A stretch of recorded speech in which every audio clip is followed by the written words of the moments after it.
All right, today we're going to do something quite different. We're going to look at a totally different kind of programming.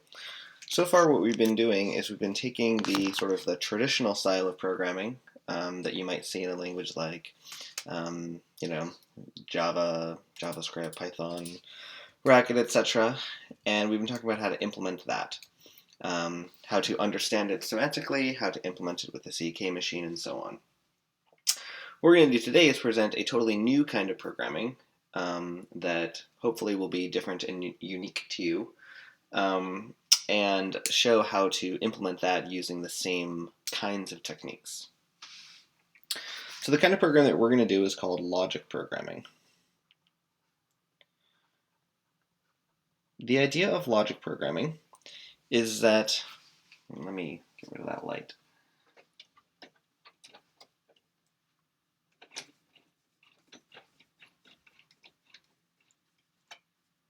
Ooh, it's worse. That's as good as I can go. All right. The idea of logic programming is that what we do is we specify a set of relations and inference rules over that relation, and then ask queries.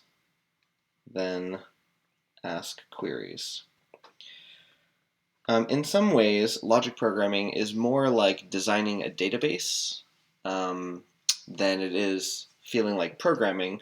But the core idea is that we specify the structure of the answer, and then we let a common algorithm go figure out what the answer is. So let's look at an example logic program. So an example logic program says that there's a relation called an edge that is a relation between two things. There's a relation called a path that is relating two objects. And there's a relation called cycle that is relating one thing. So I'm using a syntax that is inspired by Prolog. So Prolog and Datalog are two very famous logic programming languages. All right. So I've defined three relations. Now what I can do is I can write down what are called facts. And so facts are statements about the members of the relation. So for instance, I could write down edge AB, period, edge BC, period, edge CD, period, edge AD, edge AE, and edge EC, and edge EB. Okay? So what this logic program is going to do, by the way, is it's going to allow us to ask questions about a graph, about arbitrary graphs. So there's a node called A, a node called B. A is connected to B. B is connected to C. C is connected to D. All right. A is also connected to D. And then A is connected to E. A is connected to E. E is connected to C. And E is connected to B. Okay, so this is a little graph. So what the edge relation does is it specifies that. So, okay, so these are facts. Now the next thing that we do is we write down the inference rules. So one inference rule says that there is a path between x and y if there is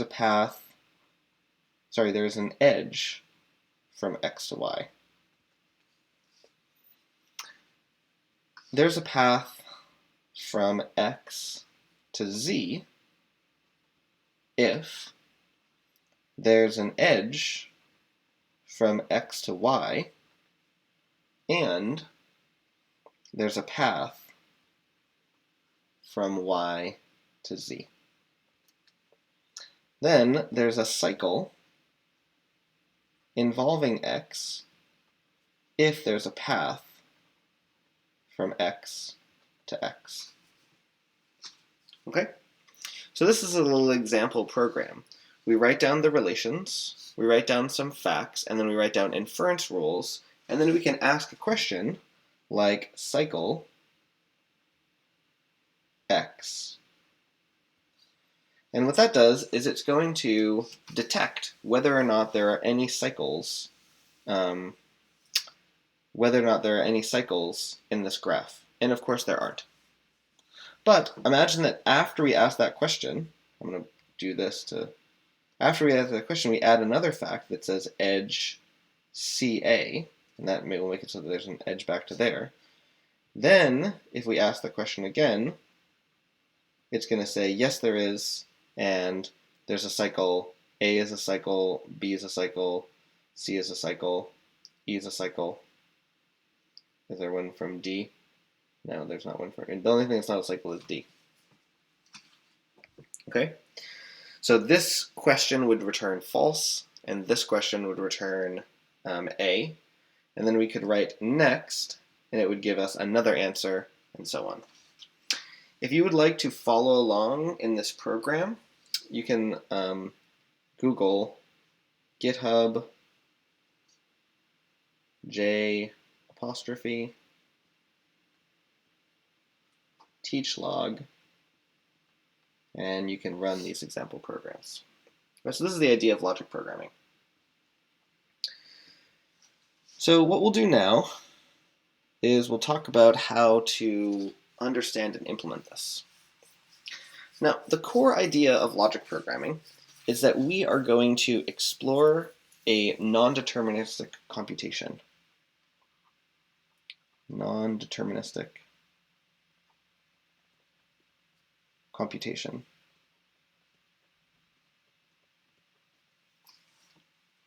All right.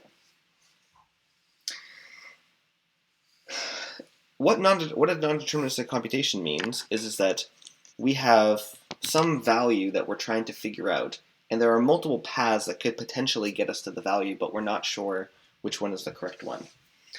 So we'll use ND to indicate a non-deterministic computation. And a non-deterministic computation can either be an answer of a value, or it can be a failure.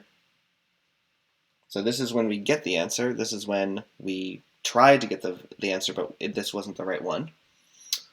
We can also have a choice between one non-deterministic computation and another non-deterministic computation. Now here's the most interesting one. It's called bind. And how bind works is it takes a non-deterministic computation and then a function that will take the answer from that one and return another non-deterministic computation. So V is from some set of answers. These NDs are computations. And then F is a function that takes an answer and returns a computation. All right? Now, to evaluate non-deterministic computations, we're going to write a function called run. And run is going to take a non-deterministic computation that returns an answer of type A. So let's have it return an answer of type X.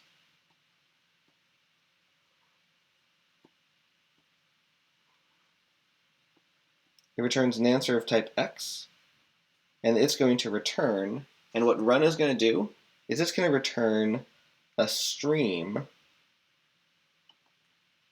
of X's. Now what's a stream? A stream is a potentially infinite list where you can find one value at a time. So recall a few days ago when we talked about generators. Essentially, a stream is like a generator. It gives you one answer and then another, but maybe there's no more answers. Okay, now the way that run is going to work is it's going to be very simple actually. So run is going to take our non-deterministic program P, And what it's going to do is it's going to call a helper function called solutions. And solutions is going to take a list, and in this list it will have, actually let me use a little bit more pleasant notation. It's going to take a list that has a pair that starts off with just P, that's the program, and K ret. So what's this thing right here? We're going to define a set of continuations, and the continuations are going to be very simple. There's only two kinds of continuations. There's a K ret, and there is a K bind that has a function and a K. All right, so this helper function solutions, it's going to take a list that has pairs inside of it. Now let's talk about how it works.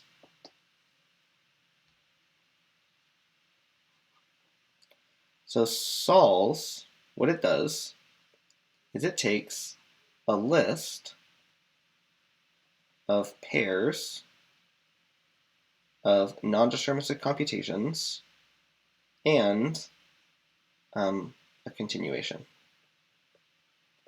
And what it does is it returns a stream of answers. And here's its definition. If we call sols on the empty list, then it's going to return the empty stream.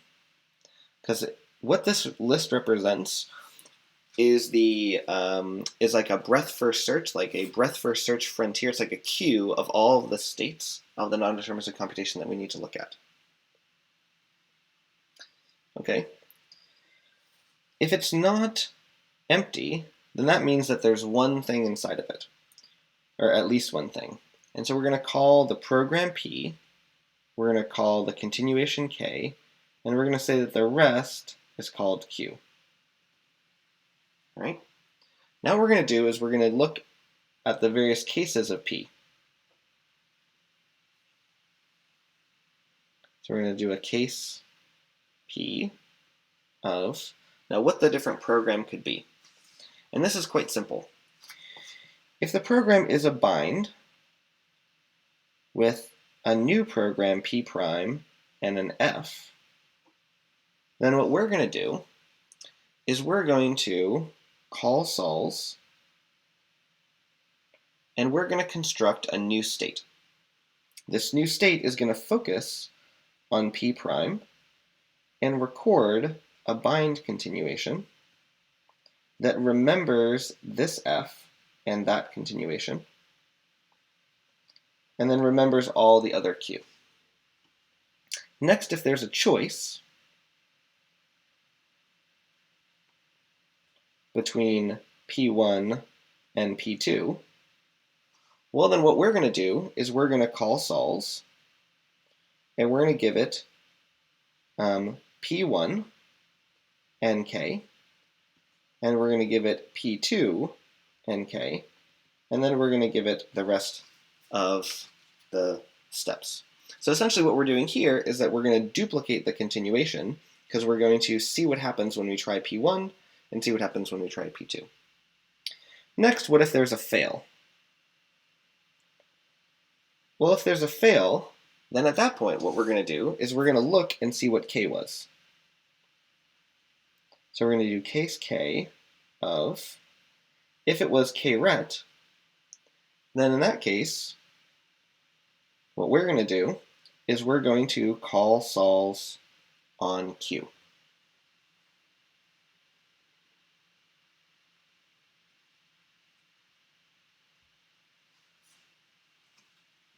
Actually, sorry. We don't even need to look at this. We're just always going to call sols on Q.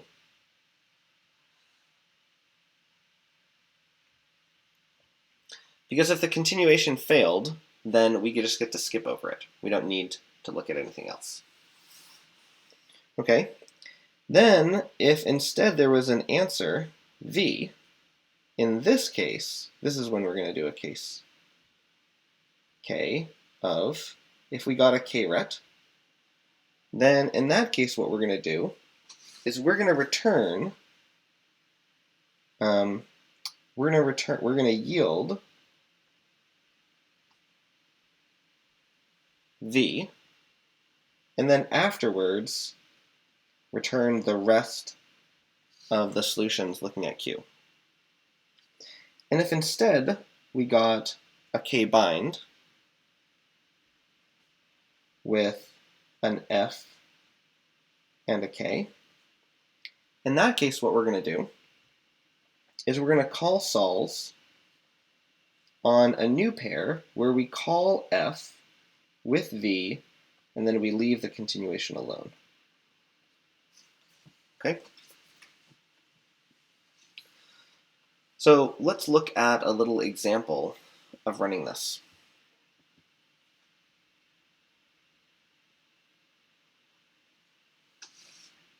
So let's make a non-deterministic computation for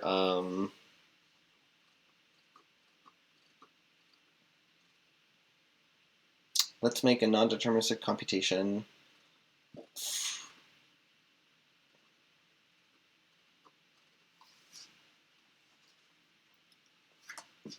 for something like this. Okay, so what we'll do is we'll have an OR at the top, and then we'll have an AND of true and false, and then over here we'll have an AND of true and true. So we want to take this idea right here and turn it into a non-deterministic computation. So what we'll do is we will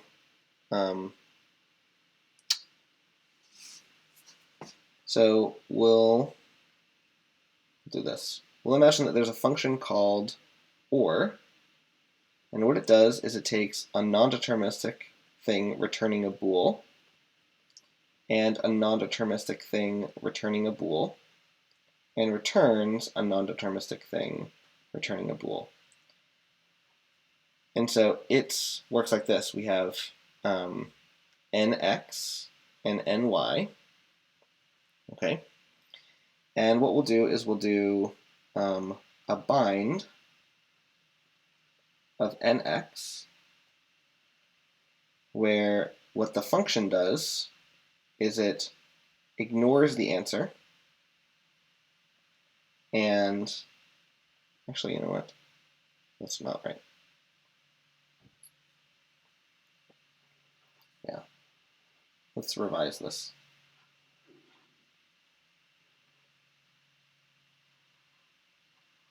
Yeah, okay, let's do another example.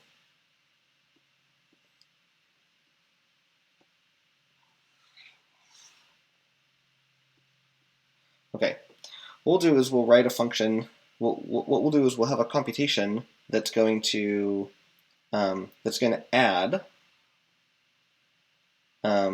either fail or 1 with either 2 or fail. Okay, so that's what we're going to do. So how do we do each one of these? Well, let's just label them A and B. So A is equal to a choice between fail and answer 1, and B is equal to a choice between answer 2 and fail. Okay, so that's what A is, and that's what B is. So then what's the entire computation? The entire computation is we're going to bind A, and we're going to get back, let's call it AV for the A value. Then we're going to bind B and get back BV. And then what we're going to do is we're going to return the answer that is AV plus BV. We'll close that parenthesis, close that parenthesis. All right. So this whole thing right here, let's call this program C. We'll label this program D and this program E. So we're going to start off and we're going to have a list. Okay, and this list is going to have program C and kret. All right. Then we're going to pull off C, see that it's a bind, and then we're going to have the list that has program A inside of it, and then the continuation is a k-bind with lambda AV goes to D, and then the continuation is kret. Now we're going to look at A, and A is a choice, so therefore we're going to go to fail, and then this thing, and then also we're going to have answer 1, this thing. Now we're going to look at that fail, and since it says fail, we're going to throw it away. So then we're going to have answer 1 and that thing. Okay. And then we see that it's an answer, so then we're going to call this function. So then we're going to end up with D applied to 1 and kret. Okay.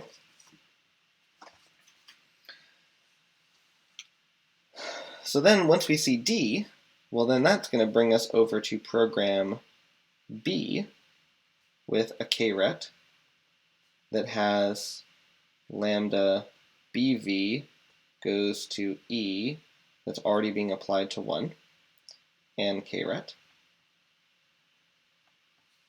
All right. Now B is a choice, so we're going to have answer 2 and this thing, as well as fail and this thing. Now when we see that answer, we're going to apply, I wrote kret here, but it's supposed to be bind. Now that means we're going to apply the function, so we're going to get E applied to 1 and 2, which is equal to answer of 3, and then we're going to have kret, and then we're going to have fail and the above thing up there. And now that answer right there is 3, and it's next to a kret, so that means that we're going to return 3 and then have the rest of the solutions, which is fail that thing up there, and then that is going to go to just 3. So the answer for this computation is 3. Okay, so that's the core of what it takes to do logic programming. So now let's look at actually how the logic programming works. So that was sort of like the base thing that we're going to build that was at the bottom. Now we're going to go back to the top.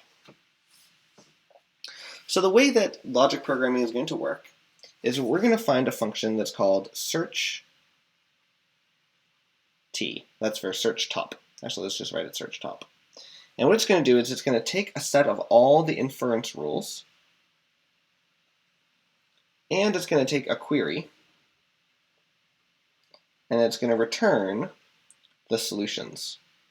So a stream of answers. Okay. Now I will describe exactly what rules, query, and answers are a little bit later. And here's how it's going to work. So search top will take the rules and the query, and what we're going to do is we're going to call run, that function that we just wrote, and we're going to bind search n with the rules and an empty environment and a list with this query in it. I shouldn't write list. I should write it in this notation. Write it in mathy notation. All right. And then after that, we're going to get back an environment.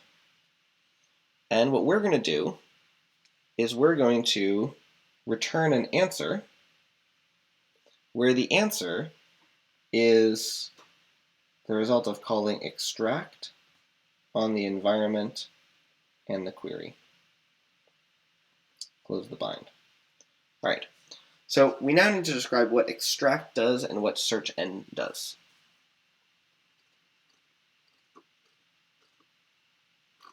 Let's start with search_n. So search_n takes the rules, it takes an environment, and it takes a list of queries. And what it does is it returns a stream of environments. All right? And here's how it works. Search_n has the rules, the environment, and the queries.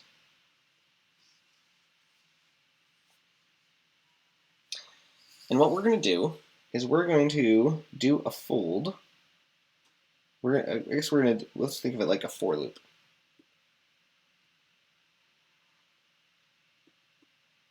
We're going to say let p equal answer of the environment that we were given. Okay? And then we're going to do a for loop. We're going to say for q inside of q's do. And what are we going to do? We're going to say that p is equal to bind p lambda environment prime goes to calling search star of the rules, environment prime, the rules, and q. Close this parenthesis, and then that's it. Oh yeah, and then we'll return p at the end. Return the program at the end. All right, we're getting close. So basically what search_n is going to do is it's going to go through every single query and combine them all together into a search. Okay, so what is search star? So what search star is going to do, it's going to get a set of rules, it's going to get an environment, it's going to get a set of rules, and it's going to get a single query, and it's going to return a non-deterministic program. Oh, sorry, I made a mistake. This thing right here doesn't return a stream of answers. It returns a non-deterministic program that returns an environment. And search star is also going to do a non-deterministic program that returns an environment. In search star, we're going to call this first set of rules all the rules. Then we're going to have the environment. Then we're going to have the rules and then the query. And we're going to do a case on the rules. And if we got an empty set of rules, then we're going to fail. The idea here is that search star is going to look through each rule and see which one applies to Q. If we get rule 1 and then rule more, list of rules, and then more rules, so let's call it that, rules more. Let's say that we have a rule followed by more rules. Then what we're going to do is we're going to have a choice between calling search star on all the rules, the environment, the more rules, and the queue. A choice between that and calling search 1 on all the rules, the environment, this one rule, and queue. right? So essentially what's going on is that search star is going to search 1 across everything in this set, and then choice those together. And search 1 is where the actual work will happen. Search 1 takes the set of rules, takes an environment, takes a single rule, and takes a query, and returns a non-deterministic program that returns an environment. All right. Now at this point, we can reveal what a rule actually is. What a rule is just a pair of what's called a head and the body.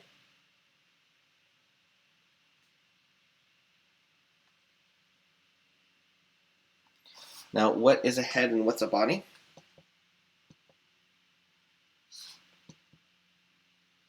Whoops, sorry, I made a mistake.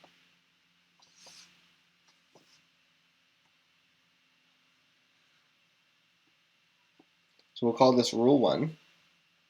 And what a rule is it's a function that when you call it, returns a head and a body.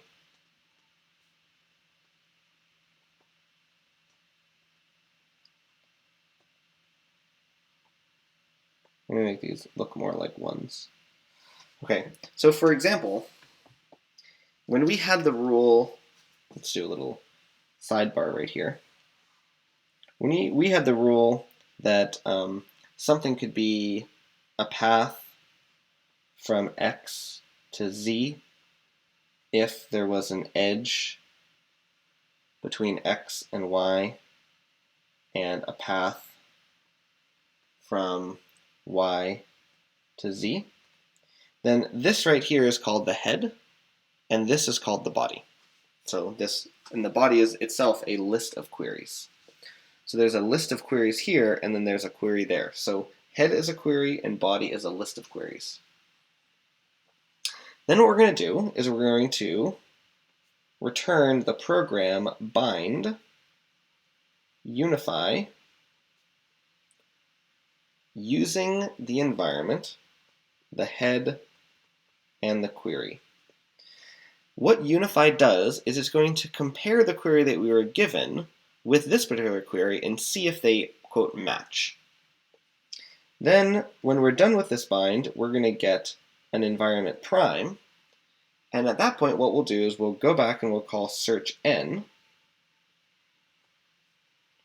using all the rules. We'll call this all the rules, the new environment, environment prime, and the body. So as you can see, there's a cycle here where when we call search t, what that does is it calls search n. Then search n calls search star. Then search star calls search 1. And then search 1 calls search n. Search 1 also calls unify. And we'll talk about unify next.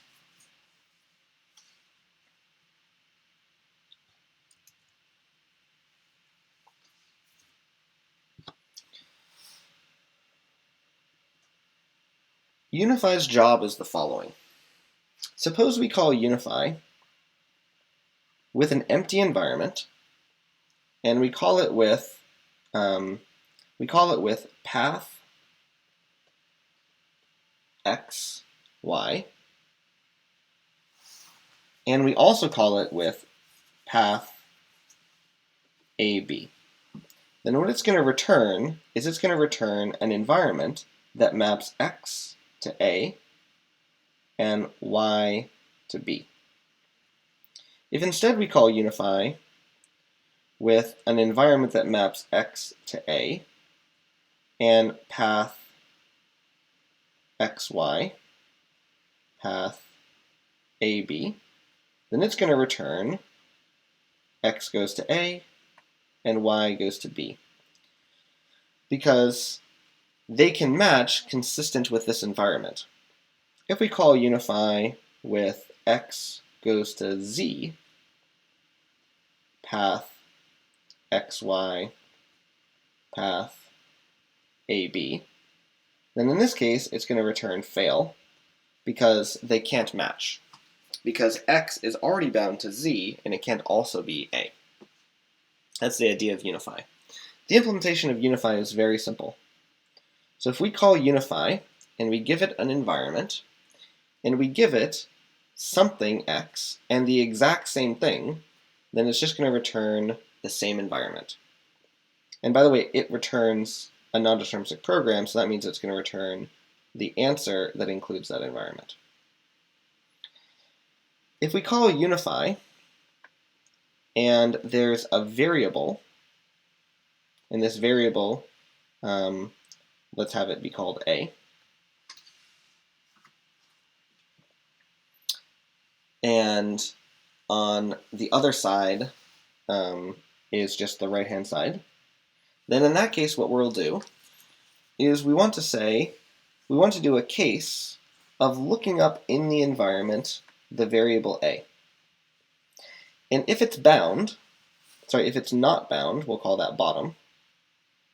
If it's not bound, then we'll return an answer where we take the environment and we bind a to the right-hand side. Otherwise, it was bound to something, and let's call that the a value, in which case we'll call unify on the environment, the a value, and the right-hand side. Okay, so the idea here is that if we ever discover a variable, like variable x, then what we'll do is if x isn't bound yet, like it isn't bound here, then we'll just set it. And if it is bound, then we'll look it up and then compare them. So we'll compare a and a. Next, if we call unify on an environment, some left-hand side, and some variable a, then what we'll do is we'll just switch them. So we'll call unify on environment, variable a, and the left-hand side. So we'll just flip them over so that we don't have to copy this code. All right, now the last rule is if we call unify on an environment with cons of LA and LD, and a cons on the other side of RA and RD, then at that point what we'll do is we're going to bind calling unify with the same environment on LA and RA, and then when that comes back with environment prime, then we'll call unify with environment prime LD and RD. So we'll represent path AB right here as just a cons where we have path, and then this points to A, which then points to this, which points to B, which points to empty. Okay, so we'll just represent this thing right here as just a sequence. And then any other case that I didn't mention, whenever they don't match, one's not a variable, and they're not conses, then that's just a fail. Okay. So the only thing left to do is to talk about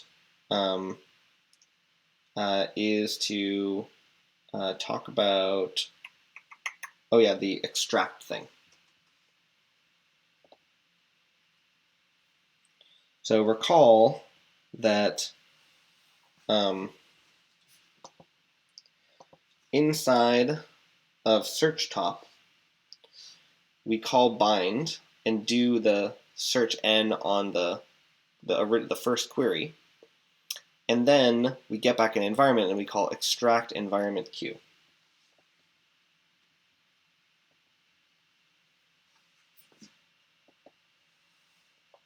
So extract takes an environment and a query and returns a query, except that this query doesn't have any variables in it anymore. right? And it's very simple. So extract of environment on empty gives us empty. If we call it instead on a cons of A and D, then we're going to call cons on extracting the environment A and extract the environment D. All right. Next, if we get a variable x, then what we're going to do is we're going to call extract on the environment and on looking inside of the environment at the variable x. And then otherwise, we're just going to return whatever it was. Right? And so that's the whole situation.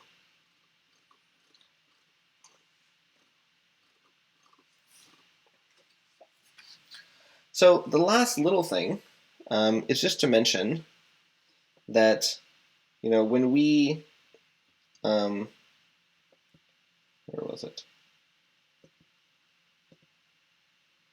When we have a rule like path xz goes to edge xy or path yz, we just have to make it so that x, y, and z are all variables inside of this when we encode it into our data structures.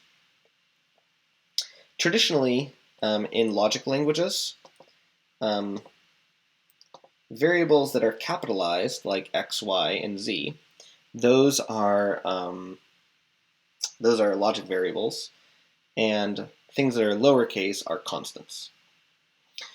There's a tiny bit left of this implementation that you would need to do to really run it, which is just taking this syntax right here and turning it into those data structures, but that's a little bit boring.